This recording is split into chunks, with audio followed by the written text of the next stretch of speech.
Terima kasih Anda masih bersama kami. Bagi Anda yang baru saja bergabung, kami hadirkan kembali 3 berita utama hari ini. Motif penembakan istri anggota TNI di Semarang terbongkar. Sang suami ternyata memiliki pacar baru sehingga menyewa pembunuh bayaran dengan imbalan 120 juta rupiah. Karena remblong, truk muatan minyak kemasan menabrak 3 minibus dan sebuah bus di Jalan Lingkar, Salatiga. Kami juga akan mengajak Anda menikmati lezat dan empuknya sate daging domba Saku.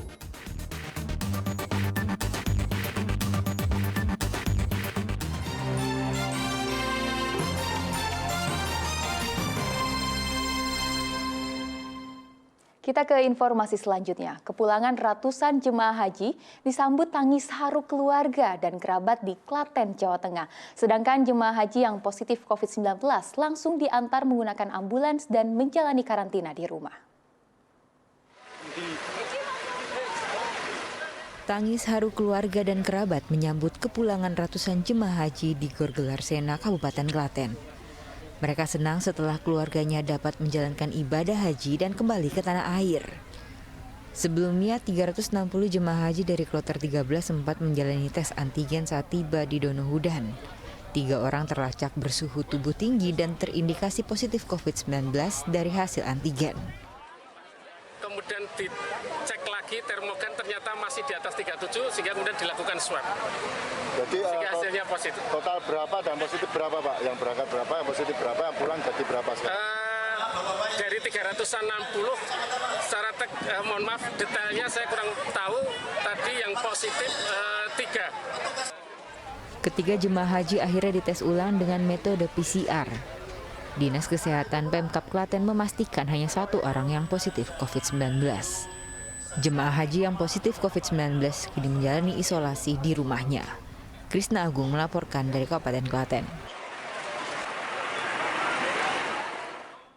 Atlet catur difabel atau para catur Indonesia mengasah diri jelang perhelatan ASEAN Para Games di Kota Solo. Mereka menargetkan dapat mendulang 12 medali emas dari cabang olahraga catur. Belasan atlet catur difabel atau atlet para catur berlatih di salah satu hotel di Kota Solo. Mereka mengasah dan melatih strategi bermain jelang ASEAN Para Games. Vietnam dan Filipina jadi rival terberat Indonesia untuk mendapatkan emas. Mereka menargetkan mampu mengantongi 12 medali emas. Ada 4 kategori yang diikuti, yakni catur klasik, catur standar, catur cepat, dan catur kilat. Lalu dibagi dalam 3 kelas tunanetra, low vision, dan tunadaksa. Persiapannya ini dari pelatih sama ini kan tetap sudah siap juga. Peluang paling besar yang mana? Kalau untuk Mas Prasetyo? Untuk bergu sama perorangan juga. Untuk catur itu ditargetkan 12 emas. Jadi kalau untuk peluang sepertinya bisa ya, karena itu tingkat ASEAN. Sedangkan waktu ke Asia aja 2018 kemarin kita 11 emas itu tingkat Asia kan. Gladen Ageng Jemparingan atau lomba panahan tradisional memeriahkan Hari Jadi Kabupaten Klaten digelar. Ajang itu cukup unik karena para peserta harus memakai pakaian tradisional dan memanah dalam posisi duduk bersila. Ratusan peserta dari Pulau Jawa dan Bali mengikuti perlombaan Gladen Jemparingan atau panahan tradisional. Perlombaan panahan yang digelar di Jogonalan Klaten ini diikuti 580 peserta dari beragam lapis usia. Uniknya, para peserta harus memakai pakaian tradisional. Dengan posisi duduk bersila, mereka harus berkonsentrasi mengenai bandul atau sasaran jemparingan yang berjarak 30 meter. Lebih dari 20 kota ikut dalam perlombaan ini. Gladen Ageng Jemparingan digelar sebagai upaya untuk pelestarian budaya, terutama untuk generasi muda dalam memahami olahraga tradisional.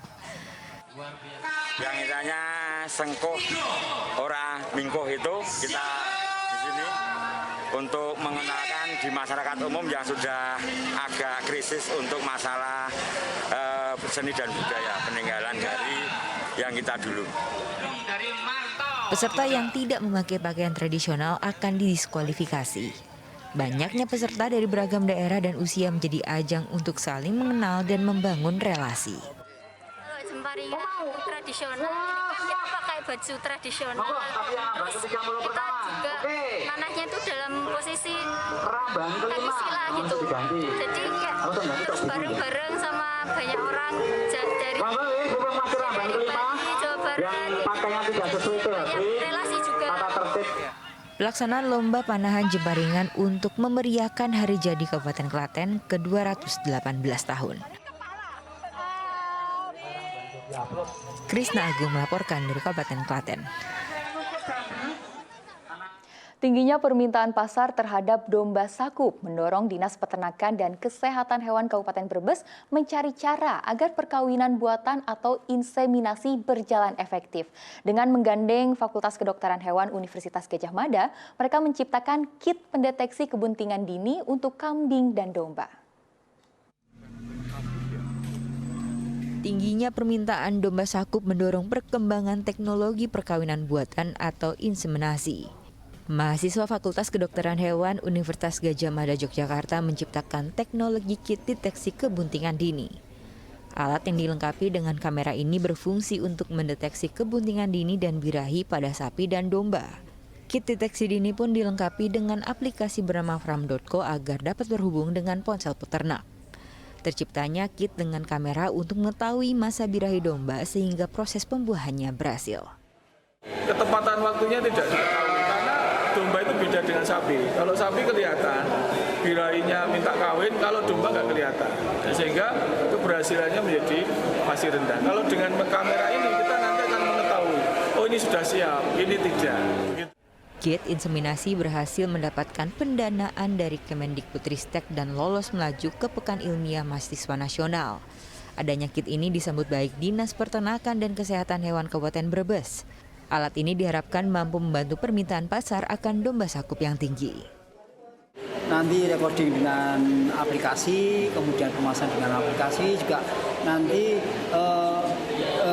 kelahirannya juga nanti kita tata. Jadi kebutuhan kita kan sebulan 500 sampai 1.000 ekor. Itu sudah permintaan pasar. Saat ini ada sekitar 16.000 ekor domba sakup milik peternak di wilayah Kecamatan Paguyangan. Permintaan pasar akan domba sakup sangat tinggi antara 500 hingga 1.000 ekor per bulannya. Sugiartono melaporkan dari Kabupaten Brebes. Masih berbicara tentang domba sakup, di daerah dataran tinggi Kaligua dijual kuliner sate domba sakup. Ternyata daging domba sakup sangat diminati karena lebih empuk dari daging kambing. Pecinta sate pasti tak ingin ketinggalan mencoba sate yang satu ini. Di dataran tinggi Kaligua, Kecamatan Paguyangan, Kabupaten Brebes, ada rumah makan yang menjual sate domba sakup. Tekstur daging pada domba bongsor ini ternyata empuk. Berbeda dengan kambing, sate domba sakup lebih mudah dimakan. Tak heran warga dari berbagai daerah datang ke sini untuk menyantap sate domba sakup.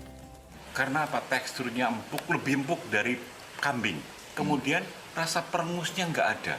Ini sangat luar biasa dan baru saya merasakan sate yang seperti ini. Teksturnya tidak perengus, terus rasanya luar biasa. Pemilik rumah makan mengatakan ia mencoba jual sate saat perayaan Kurban kemarin.